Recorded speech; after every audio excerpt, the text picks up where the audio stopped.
started on our Keith Haring action figures, the first thing I want to show you before you start drawing is just the basic parts of a stick figure. Now, most of you probably already know a lot of this, but this is a little good time to remind ourselves as to where our bodies actually bend. First off, you know, the human head is basically an oval. Keith Haring sometimes liked to draw his oval heads actually heading the other direction, sideways, kind of like a watermelon. You could certainly do that if you wanted to, or you could just go ahead and make your head just look like a regular circle. For this, it doesn't really matter. Then to indicate the neck, usually I just draw a line. The neck is connected to the shoulders, which is a line straight across, goes out a little bit farther than your head on both sides, and then a line straight down the middle for your spine. And you want to make sure that that line is long enough so that you can fit a couple of your heads in there. So you can kind of measure. If my head is this big, I can fit a couple of the heads inside my spine. That's pretty good. You just don't want to make sure that this line is too short, because then your person would not look like human shaped. Right below the spine, we're going to draw an upside down trapezoid for your hips, and we're just doing this on our practice today. When we get to the final project, you won't have to do this part, but this is really good practice to get into.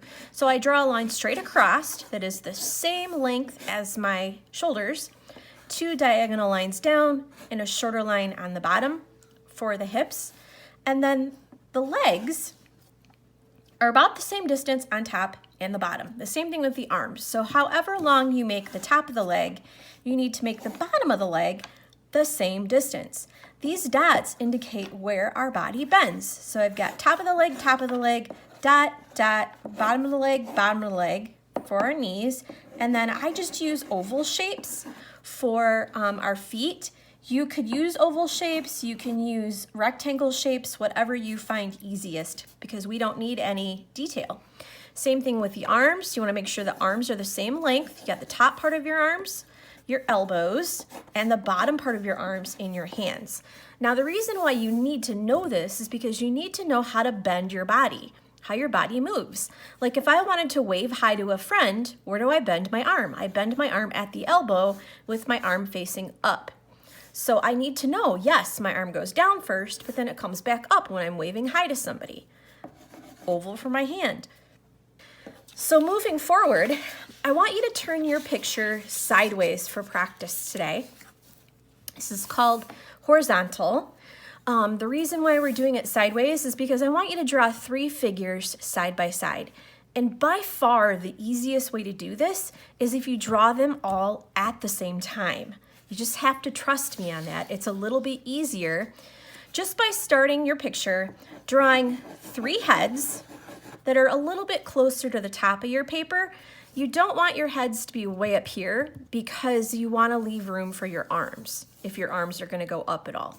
So drop down a couple finger space, draw 3 heads in your paper. Give them nice spaces between. So 1, 2, 3. And I made all of my heads about the same size.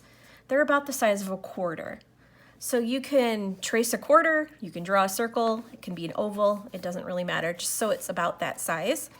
And then I drew 3 lines straight down for my necks, and then I drew 3 lines straight across for my shoulders.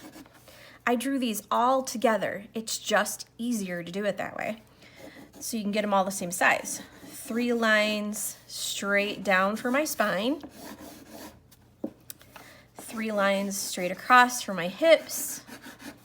Now you notice on the ones here, I didn't add the trapezoid. You don't really need to. Sometimes it's just helpful to understand like where the legs are attaching.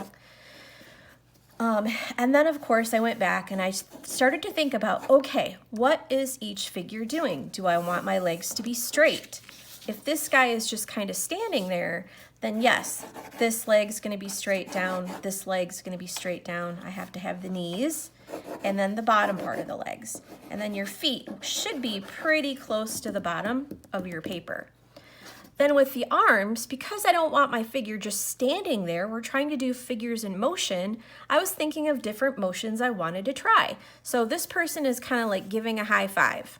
So I had one arm going diagonal up and then diagonal over like you would if you had your arm raised above your head. And you can even try this, like you could stop and raise your arm above your head and take a look and see, okay, what is my arm really doing when I raise my arm above my head? It goes out diagonally and then over diagonally. And then I can indicate my hand with an oval. Now this guy, I wanted to give him a little bit more action. I wanted to try to test myself a little bit more. So I decided to do him dancing. So I did the same kind of motion with this arm, but with this arm I had it come across the body, which we do that a lot whenever we're playing a ball game or we're dancing or we're doing something that requires a lot of physical activity. Oftentimes our arms will cross over in front of our body. The same thing with the legs. The legs are not doing the same thing. I had these legs kind of come out diagonally because he's moving, he's doing a dance. And this kind of came down straight. This one's tilted a little bit because he's bending that leg. And then of course I added my hands. This guy, I wanted to make him look like he was riding on a skateboard, and I really had to think about how do I stand when I ride a skateboard or even a snowboard or a surfboard if you've ever done that before. So I thought about how I would need my arm out to balance me and my other arm would be out this direction.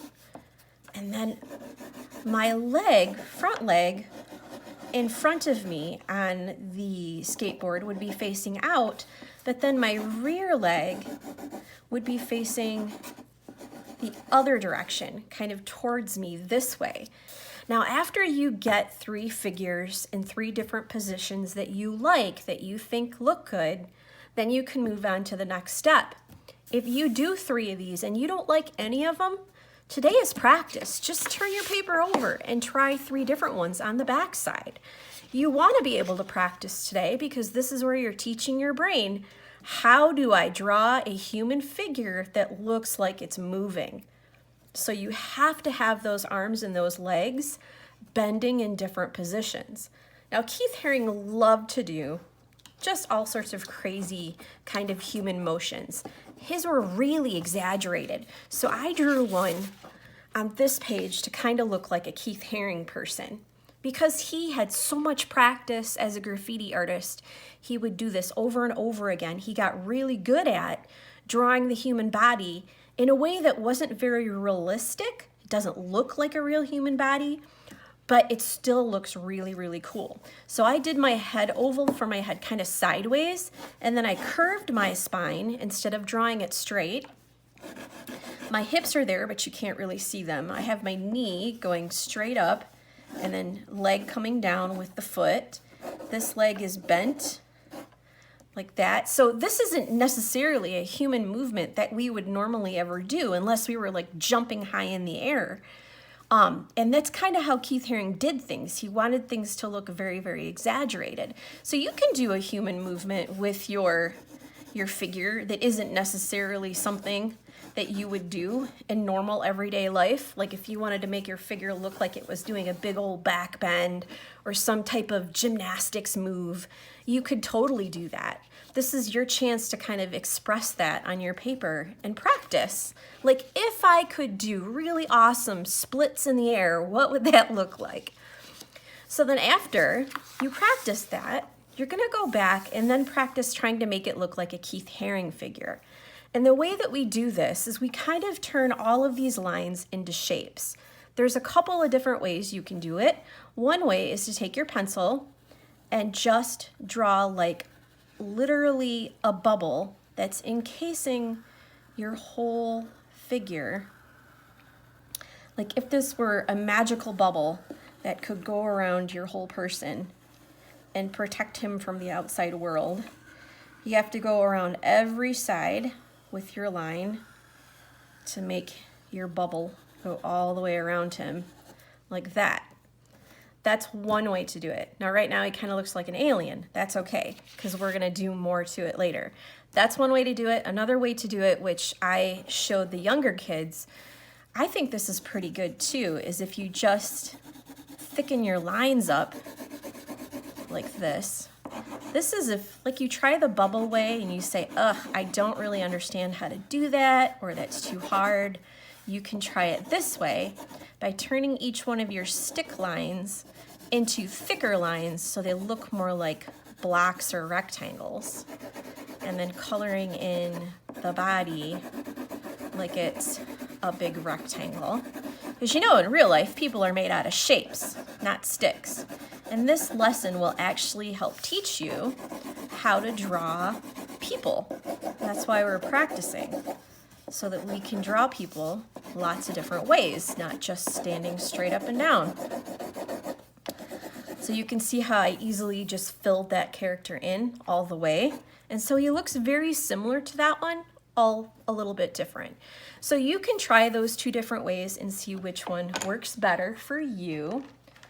When you're done and you feel happy with what your figures look like, you can practice outlining them with a black marker, because all of our figures that we make for our final project next week are going to be outlined in black marker, and you can get the feel for kind of how it looks with Keith Haring people.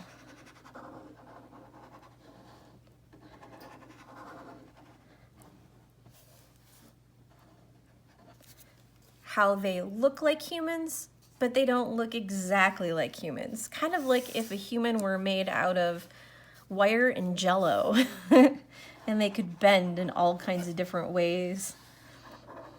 I'm gonna do the same thing to this guy. This guy might look a little more human-like when I'm done with him. Going all the way around him, getting a feel for what the outside lines will look like. Now, if you want to go and practice the next step, you can, and the next step would be to color in each figure. But I know that you guys already know how to color, so that if you don't want to do that, you don't have to do that today. And next week, we'll get into how to do all of these figures in different directions and what colors to use and how to add a background. And I think you'll have a lot of fun with this. So have fun practicing this week, boys and girls. Happy New Year. See you later. Bye-bye.